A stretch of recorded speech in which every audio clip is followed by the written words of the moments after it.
ஸ்க்ராட்ச்லேருந்து ஆரம்பிக்கல. இன்றைக்கி டே த்ரீல ஓகே, இன்னைக்கு கொஞ்சம் சீக்கிரமாக எழுந்திரிச்சிட்டு கிளம்பிட்டேன். தாம்பரம் ரயில்வே ஸ்டேஷனில் போனால் ஹிந்திக்காரங்க ஃபுல்லாக மஜாவாக பத்துவின்னுக்குறானுங்க.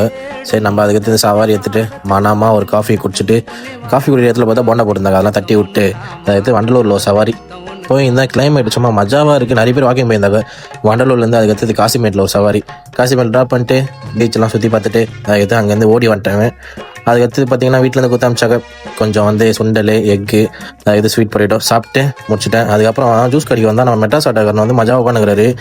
ஜூஸ் வாங்கி கொடுத்தாப்புல. ஜூஸை மனமாக குடிச்சிட்டு அங்கேருந்து காலி ஆகிட்டேன். வீட்டுக்கு பார்த்தா வீட்டில் மஜாவாக சாப்பாடு, பொரியல், ஒரு 2 முட்டை இருந்துச்சு. அதையும் சாப்பிட்டு 10 தூங்கி எழுந்துச்சிட்டு ஃப்ரெஷ் ஆகிட்டு திருப்படியும் ஈவினிங்காக கொய்யாப்பழம் சாப்பிட்டு அதுக்கப்புறம் பார்த்தீங்கன்னா திருப்படியும் ஈவினிங் வேலைக்கு கிளம்பிட்டேன். கேஸ் போட போனால் ப்ரெஷர் இல்லை, ஒன்றும் இல்லை. ப்ரெஷரே எல்லாத்துக்கு 300 பே பண்ணிட்டு ஈவினிங் பார்த்தீங்கன்னா செம்ம டிராஃபிக், எங்கே தான் போகிறாங்கன்னு தெரில. அதுக்கடுத்து வீட்டுக்கு மஜாவாக ஒரு 3 இட்லி 2 முட்டை கொஞ்சம் வெள்ளரிக்காய் சாப்பிட்டு இன்னைக்கு டே முடிச்சுக்கிட்டேன். மறக்காமல் அந்த ஃபாலோ பண்ண தட்டி விட்டால் நல்லாயிருக்கும்.